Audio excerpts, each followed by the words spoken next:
Halo teman-teman, jumpa lagi dengan aku, Linda.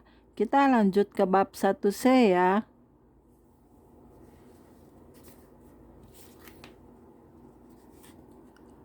Mari kita mulai. Setelah kami selesai berbicara, kami bangkit berdiri dan pergi melewati rumah itu. Rumah itu sama seperti rumah-rumah kita di bumi, tetapi keadaannya sempurna sekali, sepenuhnya. Ukurannya pun besar sekali. Ada tirai di jendela-jendelanya. Bagian dalam gedung besar itu dihiasi dengan perabotan lukisan yang mirip dengan seni modern kita, foto-foto keluarga, dan tanaman. Tambahan pula, gedung itu dipenuhi dengan yang kita sebut barang-barang mewah dan barang lain yang tidak saya kenal. Setiap orang memiliki rumah besarnya sendiri di surga.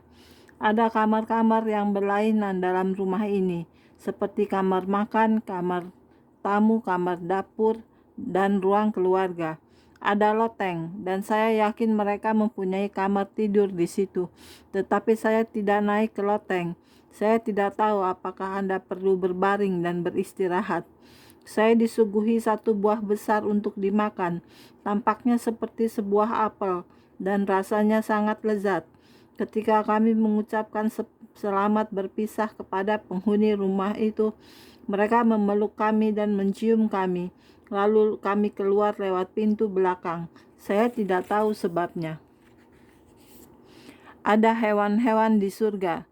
Kami berjalan mendaki beberapa bukit dan saya memperhatikan lebih banyak hal tentang surga. Banyak orang ingin mengetahui kalau ada hewan di surga. Ya, memang ada. Segala jenis. Semua dari A sampai Z.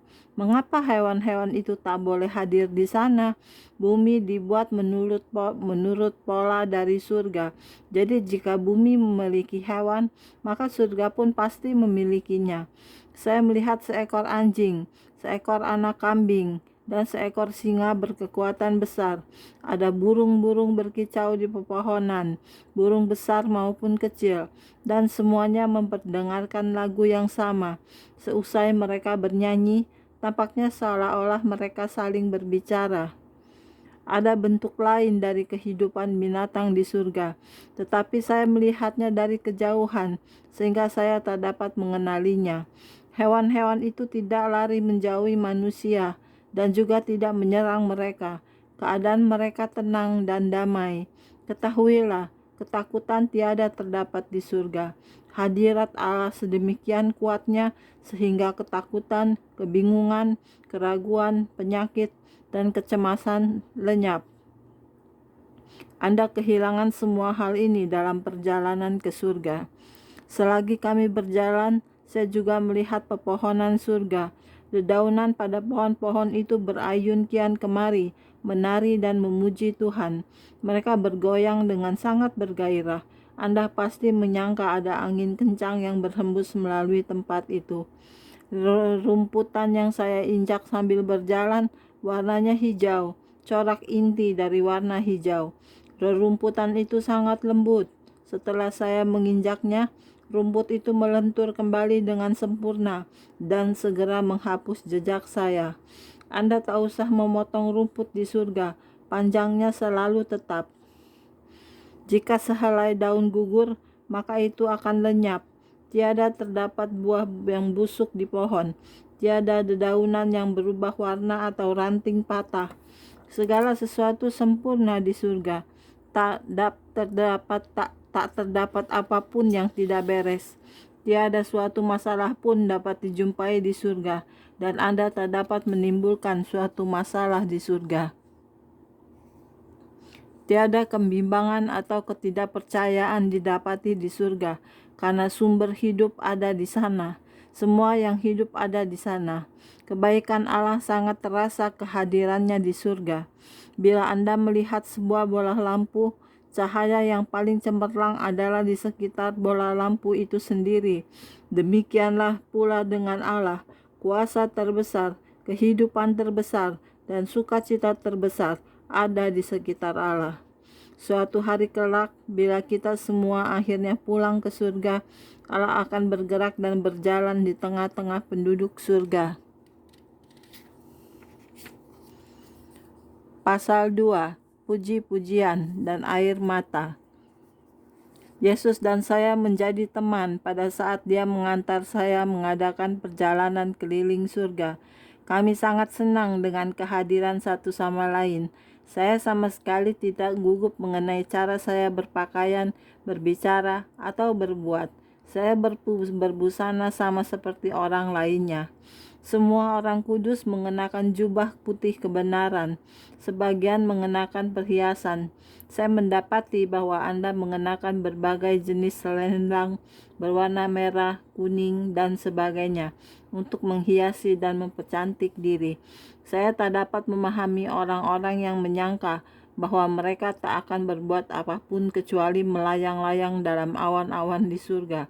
Bila Anda sampai di surga, Anda akan mempunyai tugas untuk dikerjakan, tetapi itu akan merupakan tugas yang paling menyenangkan yang pernah Anda terima. Anda tak akan melayang-layang kian kemari tanpa berbuat apa-apa. Itu adalah kemalasan, dan kemalasan tidak ada di surga. Tidak ada sama sekali. Saya merasa jengkel bila orang-orang berkata, "Aku melihat malaikatku yang kecil," dan mereka mempunyai gambar-gambar kecil yang menampilkan malaikat-malaikat setinggi 90 cm dalam keadaan setengah bugil. Tidak, mereka bukannya melihat seorang malaikat, mereka melihat sesuatu yang lain. Para malaikat tingginya 2-2,4 meter. Mereka berjalan berpakaian lengkap sesuai dengan tingkat tugas mereka. Sebagian bersayap dan sebagian lagi tanpa sayap. Sementara kami berjalan menuju tempat tujuan berikutnya, Yesus memperkenalkan beberapa orang dari masa lampau kepada saya. Kami membicarakan hal-hal yang terjadi sepanjang masa dan yang akan terjadi di masa depan.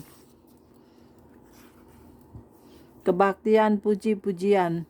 Segera saya melihat sebuah bangunan besar mirip dengan pusat-pusat pertemuan kita di bumi. Beribu-ribu orang kudus masuk ke dalamnya. Gedung itu mempunyai suatu lingkaran pujian yang bercahaya di sekitarnya. Yesus dan saya ditemui oleh dua orang malaikat yang mengawal kami ke deretan kedua, di mana dua kursi disediakan untuk kami. Orang-orang menyalami kami, sementara kami menuju tempat duduk kami. Mereka menjabat tangan kami dan mencium kami. Tiada tampak seraut wajah pun yang sedih di seluruh bangunan itu. Anda akan menyangka kami ada di tengah-tengah suatu reuni keluarga yang para anggotanya tiada saling jumpa selama 100 tahun. Mereka saling berpelukan dan berciuman seraya berkata, "Apa kabar? Kemuliaan bagi Allah." Orang-orang ini diliputi suatu roh cinta. Mereka mengerumuni kami. Mereka mencintai segala sesuatu dan semua orang. Mereka tak peduli bagaimana rupa Anda atau dari mana Anda berasal. Mereka hanya mencintai Anda. Segala sesuatu yang dilakukan mereka terdorong dari rasa cinta. Selekasnya kami tiba di deretan kedua lalu duduk. Suatu keheningan yang suci melanda seluruh gedung pertemuan. Dari sebelah kanan pentas berjalanlah 500-600 orang pemuji. Mereka bukanlah para malaikat, karena malaikat busananya berlainan. Suasananya demikian hening, sehingga Anda dapat mendengar bunyi jarum jatuh.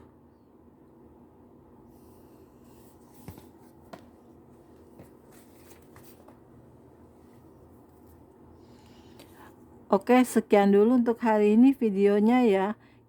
Kita lanjut ke video berikutnya. Jangan lupa subscribe ya. Terima kasih. Tuhan berkati kita semua. Amin. Bye-bye.